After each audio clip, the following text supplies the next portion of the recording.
They're concerned for their safety, not because of the criminals, but because of the cars they chase them in. Fox 16's Ken Bufa joining us now with a closer look at how a forensic audit of the police fleet shows that most patrol cars on the road shouldn't be on the road at all. Ken. That's right, Kevin. Officers admit their job is dangerous, but feel their patrol cars should not be. And according to this audit, more than half of the cars used to keep you safe aren't safe themselves.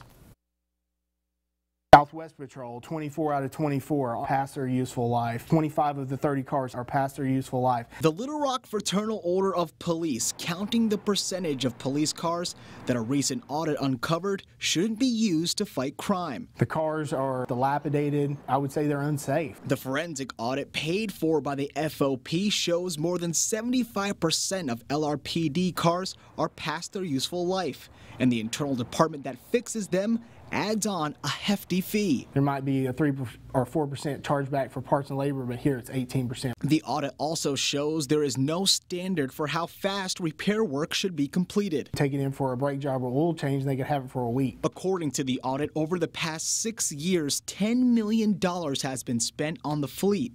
McCauley says the audit was urged after the 2011 sales tax increase. We just don't feel like we've seen the results that those tax dollars should have brought in. Now, officers say these white and blue cars are notorious for being bad. They got paint chipping here, rust on the side, and on the odometer, we got about 306,000 miles. Fleet Director Wendell Jones's office says once the city receives the audit, we'll issue such a response if one is needed. Nearly 90% of LRPD officers are in FOP and say these problems are being overlooked.